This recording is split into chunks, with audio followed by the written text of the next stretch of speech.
We are. Yes, you are. Hi. Hi Now there. we're recording. I'm a needlepointer. I'm not a tech girl. So Me neither. And you've learned though a lot. Absolutely. Well, we'll get into Exactly. that. Well, I'm so glad to have you here. I'm sure everyone knows who you are, but for those who don't, obviously, this is the infamous Laura Taylor, and we're so glad to have you. I had the pleasure of meeting you for the first time in Ohio. I was trying to remember when that was, when you taught, that 6 years ago, maybe? 6 or 7 years ago. Yeah. So I was trying to remember that. So I shouldn't confess my sins, but here's the gorgeous canvas that we did. And you'll see there's nothing touched since 6 years ago. Oh But my I gosh. love the class. I love to take classes to learn things. I love this piece. I will get back to it. It just hasn't had its day in the sun yet. So, well, I hope it's coming because it's a really beautiful piece. You want to finish that one. I will. And it's on 13 mesh. So once I actually get it out of the closet, which I did, so it'll probably motivate me just that alone. So, yeah. I hope so. And now I've been taking classes with you on Zoom. So look at that, 6 years, how the times have changed, right? I know. That's for sure. Yeah. So I think everyone really loves to know how people started stitching, how stitching came into your life.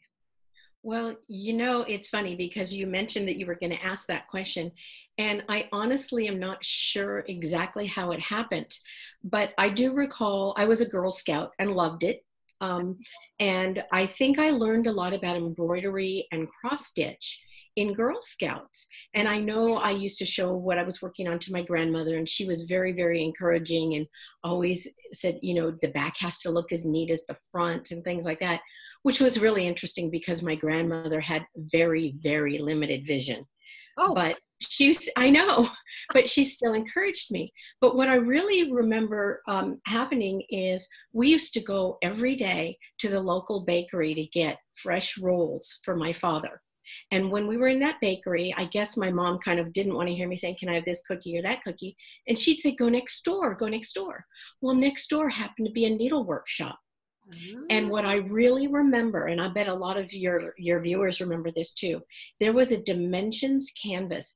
It was the head of a baby tiger that had the most vibrant green eyes you can ever imagine.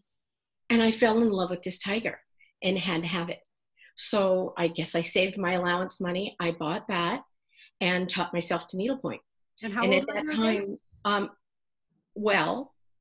10, 11 maybe. That's great. Yeah, it was really good. But at that time, there were no stitch books, and the old crotchety ladies in the store were not going to sit down and show me anything. Besides, at the time, all they did was actually half cross stitch, not continental even, but half cross. Don't want to give my age away, but I hope nobody says that about me, that I'm the old crotchety lady that wouldn't help. No, no one would ever say that about you. But so I taught myself, and I kept buying more and more kits and learned how to stitch my own way. Consequently, I'm definitely self-taught. I don't know all the needlepoint rules and regulations, but I always say there's no needlepoint police. I just finished that canvas. I don't know if you watch our Instagram page, but I just finished it, the no needlepoint police allowed. Well, I think I need that one, definitely. And so I've learned how to needlepoint mostly by trial and error, and it's worked. That's amazing. So have you always stitched, or did you stitch for a while and then it kind of went on hiatus and then came back when you were younger? Well, that's a really good question.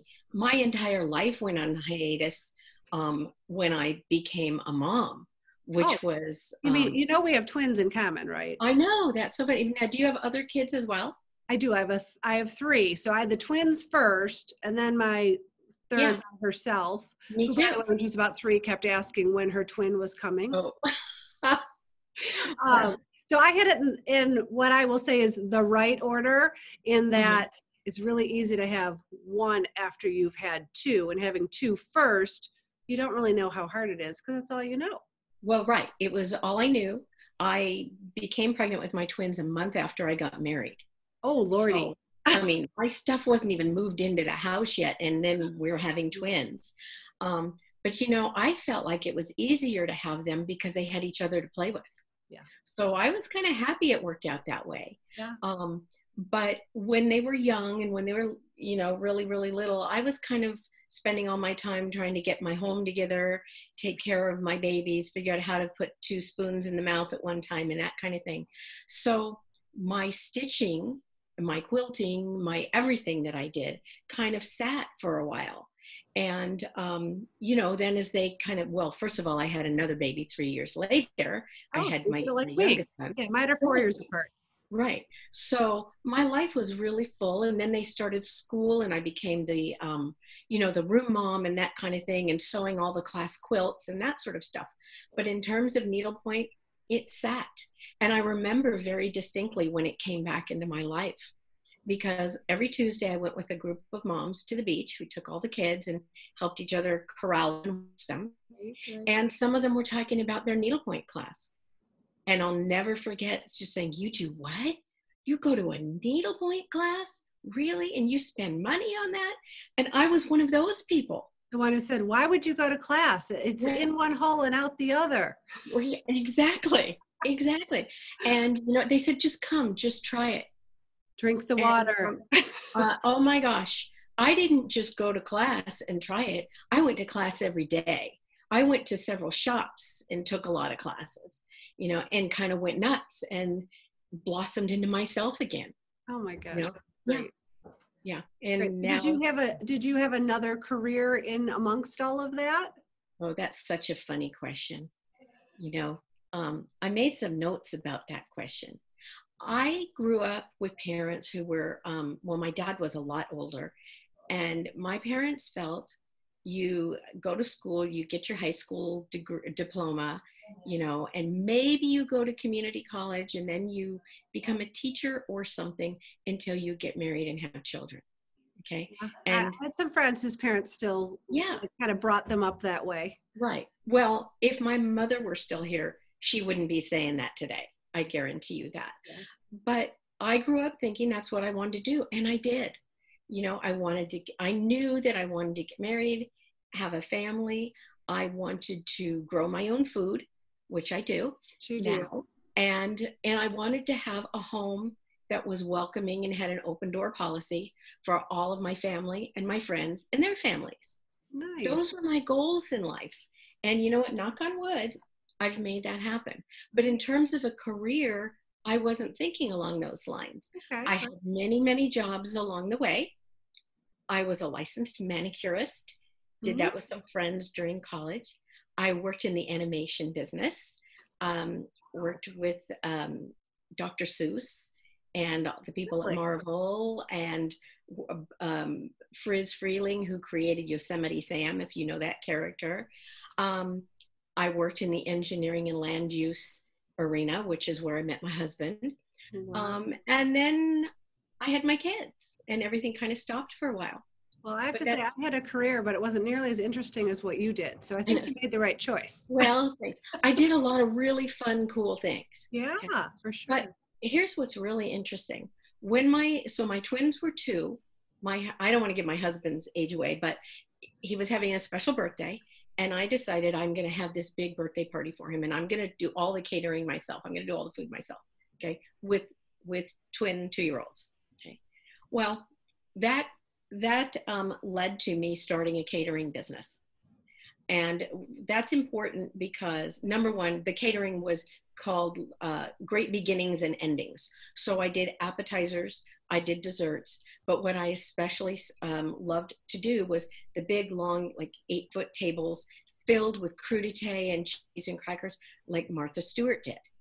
Okay. And that's what I specialized in. And that was a little interesting to do, blanching all those vegetables and stuff and juggling 2-year-olds and all that kind of thing. But the point is, I learned then that I love creating businesses and I love building them. And so I did that until Andrew was born, and Andrew's my youngest son, obviously, and then decided, okay, the catering's got to kind of taper back a bit because I just didn't have that many hours. Right. But what that led to was party planning, personalizing party favors. Remember all the party favors your kids would get with the bubble letters and all that? I was doing all that stuff. And so I designed what I was doing and went in that direction. And then in 1994, we here in Southern California had a rather big earthquake. And we had to move out of our house. We moved in with my parents. And I was trying to run, well, let me back up. I should say we moved in with my parents, who my kids had their own apartment downstairs. So it wasn't really bad. This was not a hardship. Right. And it was great for my parents. It was great for my kids. But I was still running my business out of my parents' house. I went to the LA gift show, and something happened there that just changed my life. And that was, there were some stationery vendors there, and there was someone who had this calligraphy machine. Now you have to envision a really old machine with this arm. I don't know if you can see my arm doing this, but it had an actual pen, a nib and everything. And it would go and create letters. And I fell in love with this machine. My dad was a mechanical genius. And so I guess I acquired that from him. I don't know. But I fell in love with this machine, came running home saying, I have to do this. I have to do it. And so there I go, creating a new business. And Laura Taylor Stationery was born. So you need to revamp your first comment, which was, I didn't have a career. You are an entrepreneur. Well, you're right. You are a career entrepreneur. So they have whole degrees in that now, which I'm kind of like, I didn't really think that was a degree. I thought that was really? Like a being, you know? Yeah. Oh, that's funny. That's just something I do. Right. And I love it. But it gets better. Okay. So I did stationery for almost 20 years until it got to the point where the first thing people would say is, how much do you discount? And when that kind of came around, I decided to change my focus. Right. But while I was doing stationery, I was also taking needlepoint classes. Okay. And there I am in my needlepoint class. I won't say what shop I was in at the time, sitting there stitching. And the teacher and the owner of the shop had an argument, a very loud argument. Yikes. And the teacher stormed out. And so the owner of the shop comes up to all of us sitting at the table, and she says, well, I guess I need a new needlepoint teacher now. And you don't? I did. I said, I'll do it.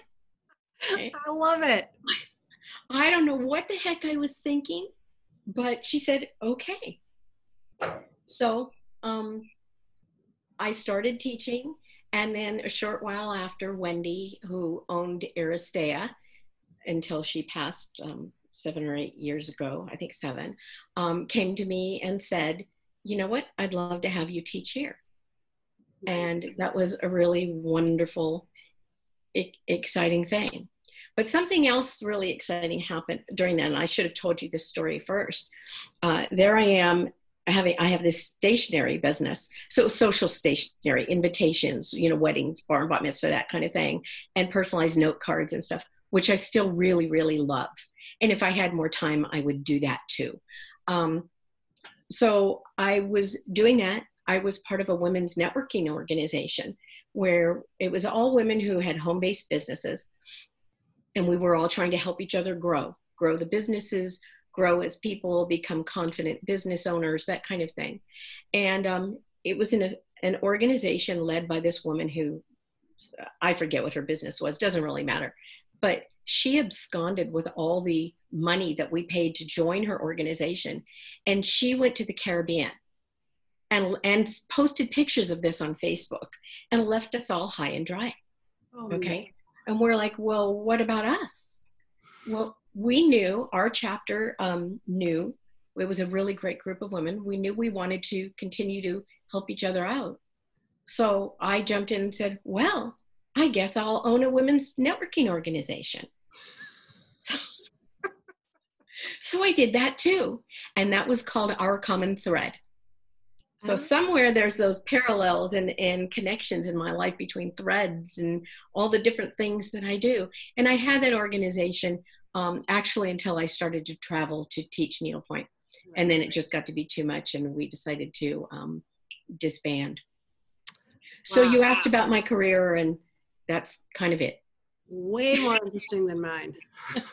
See, I don't think it's all that interesting. I'm laughing at myself. I think it's fascinating.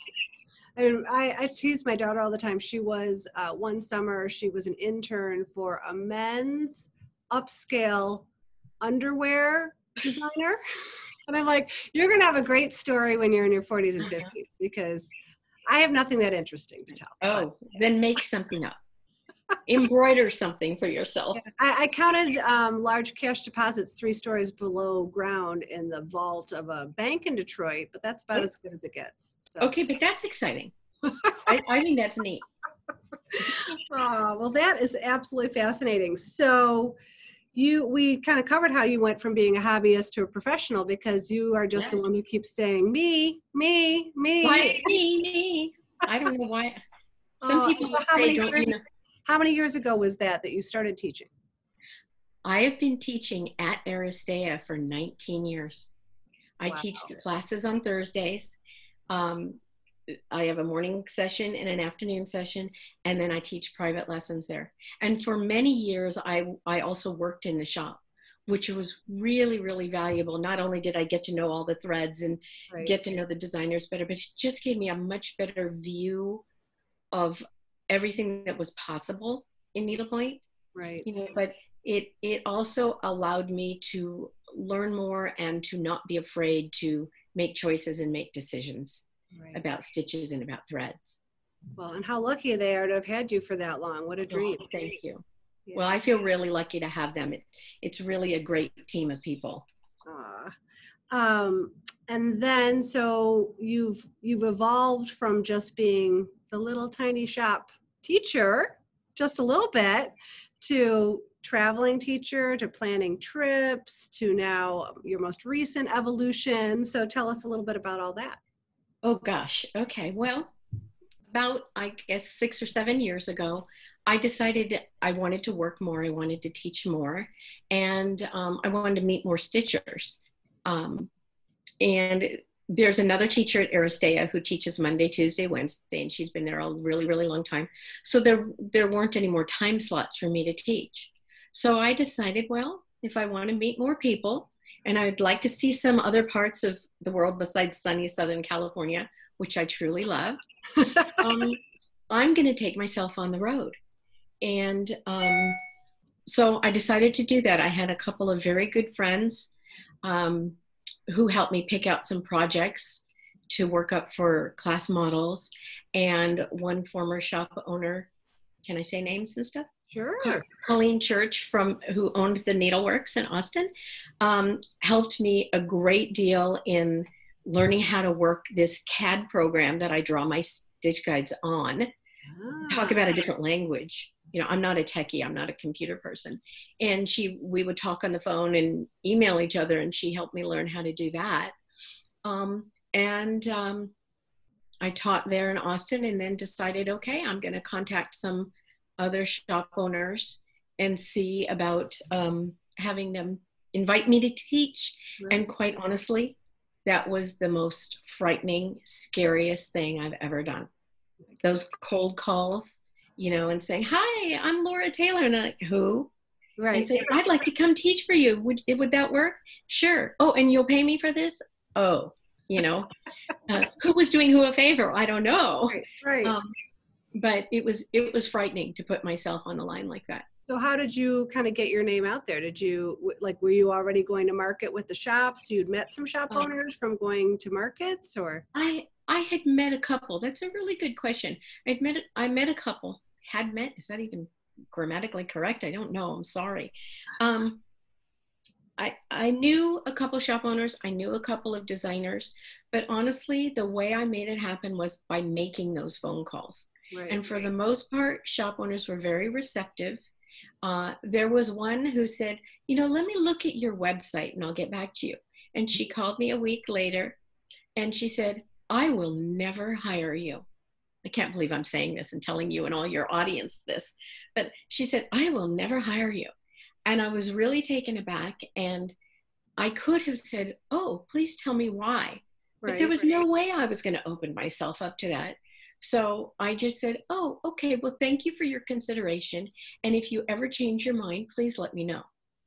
And have they changed their mind? No. And since then, I've been to her shop. And I'm going to say I'm really glad she made that decision. Well, And learning that everybody's not a good fit for you is right. an important thing to learn. Absolutely. Yeah. But honestly, this was really cool. I was teaching a piece.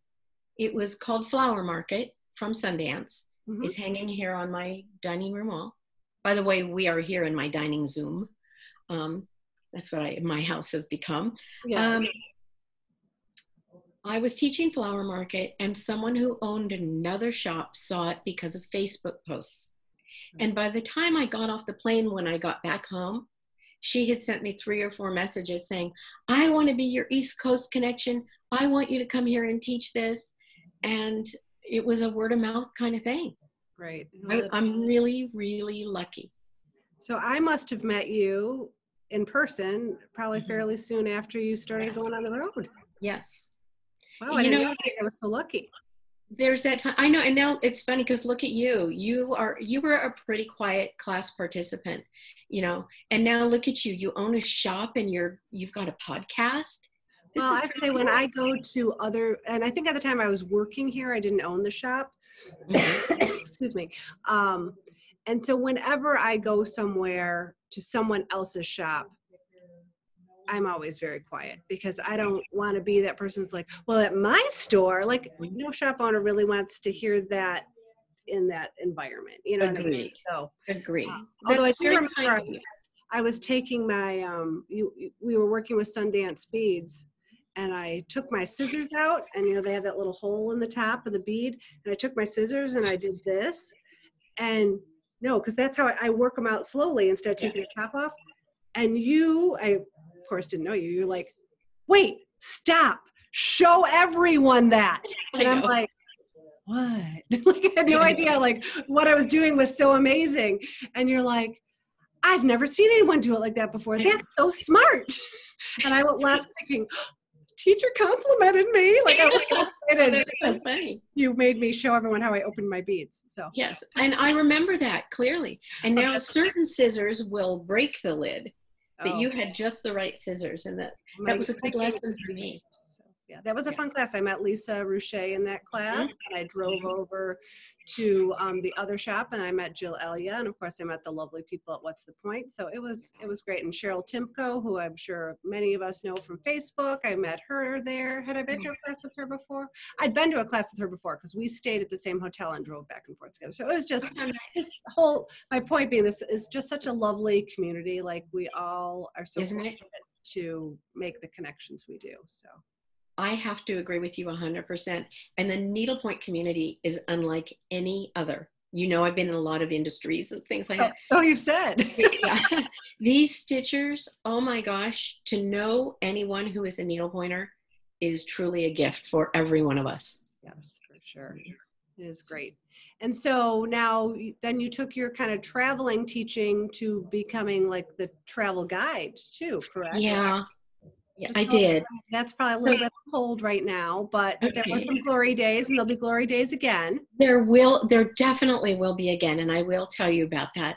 I started the Stitch and Sightsee trips because there were places I wanted to go. And I knew I couldn't just say, hey, family, I want to go to Tuscany, or hey, family, I want to go to Maui. But if I combine it with a needlepoint thing so that I'm working, and there's some sightseeing and there's some lounging on the beach or going and eating pasta or whatever. I'm married to a tax attorney. I totally get what you're saying. Yes. Okay, good. Okay. So I combined them. And remember, I was a party planner many years ago. I still love, I shouldn't put that in the past tense. I love planning parties. I used to say my mom and I would make up holidays. We celebrate anything in our family because we like to have parties. And I'm not a social butterfly, but I like to put on events. I like to plan them. I like to welcome people. I like to make them feel that they are the most important guest in my home. So I love putting on events. So I'm like, oh, I get to plan an event in some foreign place, and I get to teach needlepoint, which I absolutely love. And I get to bring a bunch of people who I want to get to be friends with. This sounds pretty darn good, right? Right. So my first stitch and sightsee trip actually was to Tuscany, and it wasn't without its challenges and problems and mistakes, and it was a fabulous trip. Well, good. It was Well, absolutely fabulous. it's I not had just like a planned, wedding where like you probably knew like the mistakes, but Mhm. nobody else probably noticed. So, Well, in this case, people noticed. For instance, my boxes of supplies were held by customs oh, for several days. And we had to pool our resources to get them out, to pay to get them released. And but that's you know what? We and those ladies were just the best. And I hope they're all listening and they can hear me say this because it worked out really, really great. We had a fantastic trip. Sadly, the return to Tuscany was planned for next March, right. and that's not going to happen. But we've had several stitch and sightsee trips since then, and one for this August to Whitefish, Montana has been rescheduled for August 25th to 30th or 31st, I can't remember, of 2021. Nice. And we will return to Whitefish, Montana, which is fantastic. The lodge there, number one, treats us as if we're family and better. They take really good care of us. We always get to enjoy some local color, whether we're going to a rodeo or a local ranch, and we get to spend some time with the horses and the sheep and all that kind of stuff, or have a barbecue, or we find all kinds of great stuff to do. We do a boat ride on Whitefish Lake. So I want to show you the canvas we're going to be working on then. Oh, yay. Because I have it right here. It's only partially stitched, but I want to show this to you. This is also on my website. Yes, you can see parts of it. This is called Autumn Leaves. It's by Brenda Stoft. It's on 13 mesh. It's got great big stitches and it's gorgeous. The jewel tones, I'll show you again. The jewel tones in this are just fantastic. I just love it.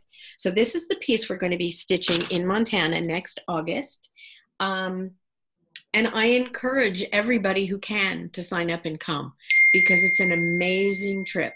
We relax, we eat well, we do a lot of stitching. Our classroom overlooks the lake. We will do a half-day tour of Glacier National Park. It's an amazing trip. So that's the Stitch and Sightsee trip. I have done the rolling stitch party and shop crawls with Elizabeth from Needlepoint now. Now that the world has changed, I'm not sure when we're going to be able to do another one of those, but those have been really, really fun too.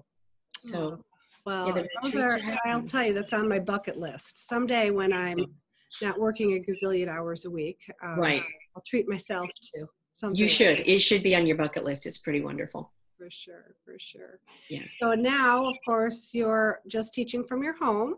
Yes. So I know, as I've said, I've been fortunate enough to be in one of your classes, which has been a nice treat for me. Especially, I started doing it when I was working by myself. My family was away, and it was my only way to feel like I wasn't alone on the planet, basically. Oh. So it was great. But I know you had said it was kind of like okay, now's the time. You'd been toying with it for a while, and the world kind of forced you to really do it. Yep, you're right. And first of all, I'm really glad that it was so meaningful for you. Besides the stitching that we did, I'm just really glad that we filled that void in your life at the time.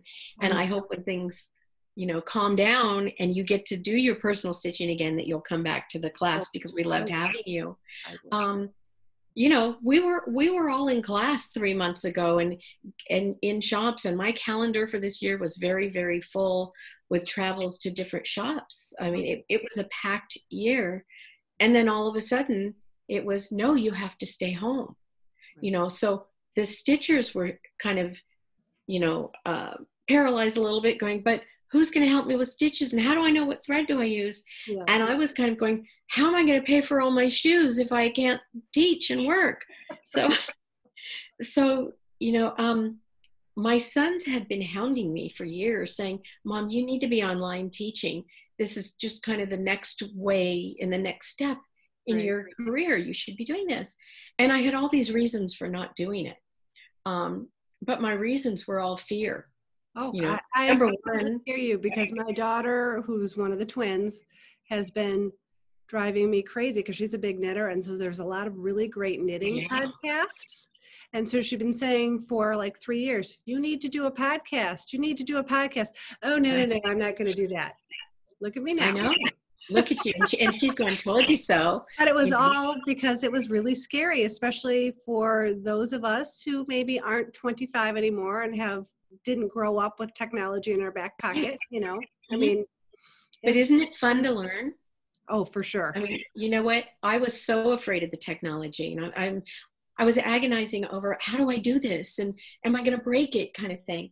And I take great pride in learning the technology, whether it's my drawing program or being able to do Zoom now and show my videos and things like that on Zoom, or record my stitches. I'm proud of myself for that now. But so I was afraid of the technology. I was afraid of knowing how to do the business end of it, which granted is not my strength. I'd rather be teaching. I'd rather be communicating with people than doing the business part some of the time. So I wrote notes and now I can't even see them. So I'll just go from Wing it. whatever comes. You know, I was afraid that I couldn't make eye contact with the stitchers.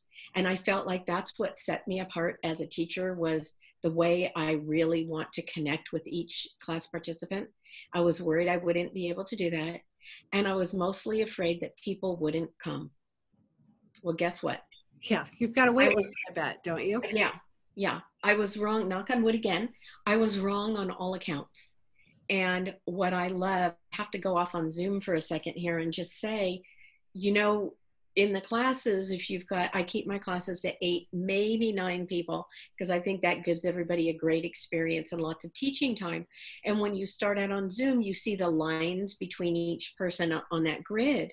Right. And what is really fascinating to me is week 1 of the class, when it's all new people, you know, you see those lines and everybody's very quiet and polite and nobody interrupts anybody.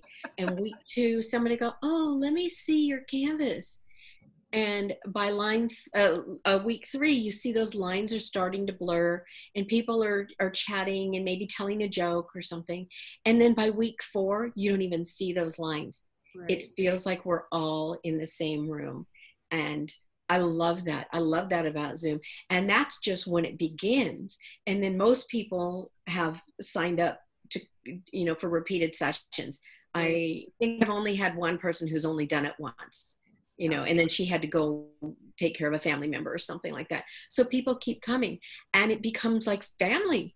And you're thinking, I'm worried I'm not making eye contact with you.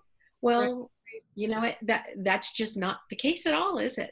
Yeah. So as long as I can teach that way and see that when the light goes off in your eye and I see that aha moment, as long as I can teach and see that, I will continue to teach on Zoom. And I think it's an amazing platform. Yes. And I'm thrilled that I did it.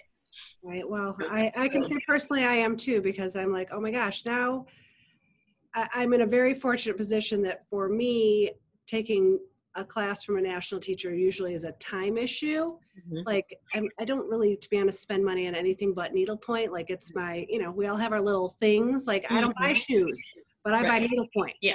So, you know, I there's times in my life I could have afforded to do something, but I couldn't afford the time away. Correct. Because of family obligations or whatnot. And so I'm like, here, oh my gosh, I can take another class with Laura, who I haven't had a class with in 6 years, and now I can do it because all I have to do is send her an email. Like exactly, which is cool. Yeah, and you know what? You could get out that bunny piece and bring it to class, and we could get it finished. Oh, I just have to get out the stitch guide, because your stitch guides are amazing. I mean, oh, thank you. I of course would probably get more out of it if we revisited it, but I take pretty good notes, and you have great stitch guides. So I'm sure all I have to do is actually get it out. Okay, good. Then I want to see it done. Oh, that's pressure. I know. Okay, sorry. I'll put that on the list. Yeah. Okay. Well, good. Well, yeah, no, I think it's been great. I love that so many people now have access to phenomenal teaching. And I've referred people to you because I teach a lot in my own shop. We have between knitting and needlepoint, I think 10 classes a week, and I teach 3 of them. But unfortunately now, trying to run a business and try to find time for the new skill set that you've referred to, it hasn't happened. So I keep saying, well, I can send you a couple of great places. So yeah. Well, I appreciate that. Thank you. Yeah, so you're doing a fabulous job. So Thank you. appreciate it. So no, you have no idea when leaving your house begins, obviously, right? Have you postponed all your away classes, or where does that stand? Well, that's a good question. And let me back up by saying the Zoom classes from home are going to continue. Even when the world is completely reopened and it's safe for us all to go out, this will continue, because I love this and I love being able to see people I wouldn't otherwise get to see, except for maybe at market once a year or something like that. The traveling will commence when it's safe to do that, and honestly, when it's safe to get on an airplane. Right. So that means I will start traveling more, the local shops, the shops that I can drive to. I love to get into Tomato Bug, put the top down and drive for long periods of time. So, those shops in California, maybe even Arizona, when I can, I'll get to those first. Right. I will be resuming some private lessons at Aristea on Thursdays, hopefully in July, assuming everything keeps moving forward and we're safe. Right. And then we're going to have to take the rest, one shop and one weekend at a time, and just make sure everybody is going to be safe and healthy, and that everybody's going to have a great experience too. Right. So your trips that you had planned, you've delayed your Montana trip, and then yes. your other trips just kind of in your head at this point anyways? Yeah, they were in my head. Italy was planned for next, I think I said March, but actually I meant May, and it was planned for next May. So that's going to be on hold. I don't know when that's going to happen. Italy is not ready for us, and we're not ready to go there. So, but it will happen again. So what I'm doing instead, I've got the Montana trip next year. And then what I'm going to be doing is some really great events on Zoom, in addition to the weekly classes. So do we have time? Can I tell you a little about those? I'd love it. If you have time, yeah. Okay, great. Yes, class doesn't start for a few more minutes. So I have a couple of canvases that I'm going to be offering as virtual classes on Zoom. Is this the first announcement of these? I knew you wanted to scoop. Well, the scoop is coming. I'm building up to the scoop. Okay, good. I'll try to be patient. Okay, so one of them is a canvas that one of the ladies is working on in my class. And I'm sad to say I don't have that canvas, because I'm waiting for it to come from the painting service, just like everybody else. Yeah. But so I've got a couple things planned for Zoom classes. As soon as I have the canvases that I know they're available and that all the materials are available, I will be able to announce dates, cost, that kind of thing. And the way the classes are going to be run is everybody's going to buy their materials through their favorite needlepoint shop. Hey, you love that. Yeah. Thank you. Yes, I'm not a retailer, and I don't want to step on any toes, and I'm really careful about that. So the only thing that will come from me is the stitch guide and my time teaching on Zoom. So we've got to get all those details together. So I can tell you about the projects. I just can't tell you specifics right now. But I can say each of these pieces will probably be done in 3 parts, so that you'll do some stitching, you'll have instruction, you'll do some stitching, you'll have time to gather some questions, pose some questions during the class, pose some more questions on a private Facebook group, then we'll have another class. Nice. And so I think it'll encourage people to actually get things done. Done. Hold on, sip really quick. So one of the things I'll be doing on Zoom is the technique classes that I started teaching a few years ago in the shops, which are called Themes and Schemes for Amazing Needlepoint. And each one is a half-day class that is focused on a particular theme. So here's an easy one. This first one will be called Your Abundant Flower Garden, and it will be a class all about flowers. Will it be all silk ribbon? No, but there will definitely be silk ribbon. And these are kind of like notebook classes. They're not a pretty canvas that you're going to frame or make up into a pillow. This is technique. This is how to learn those different things. So themes and schemes will be coming to Zoom. That's number one. And then we have, this is one I announced before, but it's. I asked you about this one before. Oh, no, not quite. Yes, I did ask you about this one. Yes, this is the Raymond Crawford Santa and His Red Truck. This will be one of the classes that I will do on Zoom.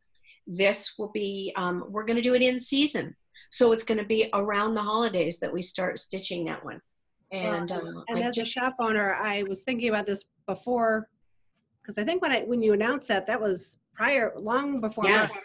And so I was already in my head, like, Laura's going to do this. I can get the group here so we can have that group experience with Laura Taylor, wherever she is in California or whatever. So, and hopefully, it'll be a situation where we'll be in a healthy enough state with our state that we can still have a group in the shop and do it all together and have you on a big screen Mac. And oh, that's exciting.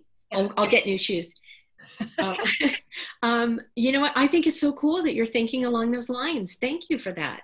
And that's exactly what I want to have happen. The other piece, and I've got several in the queue that I'm thinking about, but the other one that I know definitely will happen, and I'm hoping for early fall. Again, it's when I get a canvas and I can put it all together. This one I can't tell you what it is because I don't actually have my canvas, but it's a Penny MacLeod piece. It's called Borders, which is not very descriptive, but I can tell you if you look at the Penny MacLeod designs, it's PM 1042, and it's a really great floral with kind of a Mackenzie Childs border going on. Love it. It's very fun. It's a great kitchen piece. I can see it as a tray if somebody wanted to do it. It would be. It's really, really fun. So that will be another class on Zoom in the near future, and I'm working on those details as we go. But now I know this is what you're really waiting for. So let me just grab this. You guys, anyone who's watching this, you are the very first to see this stitched model. I'm going to tell you, I'm embarrassed to say I don't remember the canvas number, and I'm going to apologize right now to Melissa Shirley for not remembering the number. But I'm going to tell you the stitch guide is now available, but I am hoping that the type of class situation you were talking about, I'm hoping we can get a lot of people working on this one, either from home or from shops as a group while we do this together. And this is, you are the very first to see. Tell me if you can see it, because I can't see where I am. Yes, I think I knew that you were going to do it, but I haven't seen the stitched model. It is right. This is it. This is the first time you're seeing it. So, this is Melissa's Seaside bench, and it's got a lot of really great features on it. It's got some silk ribbon roses. I think they're down here and here. Yeah. I'm behind it, so I can't really see. We've got some stump work flowers over here. Oh. We've got some trapunto in this shell, and also the pillow up here. Oh my gosh, yes. You know, and we've got all kinds of fun embellishments up in the wreath that's on the bench right up there. Oh, amazing. You know, and then some other appliques. So we got a whole lot going on here. You guys can see it all right, right? Yeah, it's gorgeous. Okay. I don't know what you're seeing because it's in front of my face. So I'm putting now it down. You're halfway to the bottom, but you were just taking it away. So that's it. Yes, I'm taking it away. Putting it away. Beautiful, Laura. It's such a thank you. Melissa's such a talent. I'm happy to be in this industry and share a name with her. Not that you know I have any of that talent, but it's like, or there's a Melissa MacLeod who you probably know too. That's a needlepoint artist, and people always think, oh, "I love your canvas." I'm like, no, it's not me, but Melissa's a pretty good name to have in the needlepoint world. Just say thank you. Just say thank you. Oh, that's gorgeous. Yeah, thank you. Wow. So you've got a lot on your plate, Missy. I do. I love to keep creating things, and I'm one of those people where if I love something, it's like I have to jump in and do it. You know, and I make myself a little nuts doing that, you know, and put a lot of pressure on myself, but I don't want to miss out on something fabulous. Right. So I keep jumping in. Well, yay.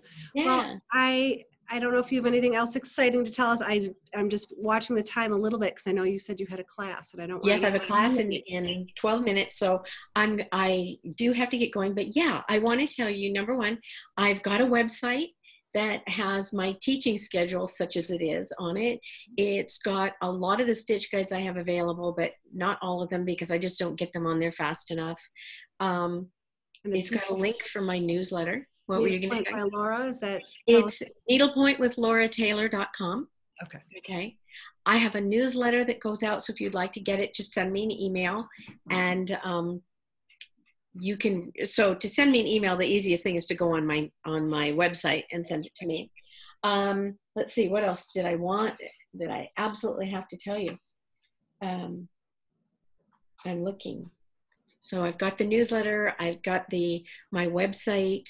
On my website are the stitch guides. If you ever want to order a stitch guide, you can just email me. I don't have a click kind of, what do you call it? Not a grocery cart, shopping cart.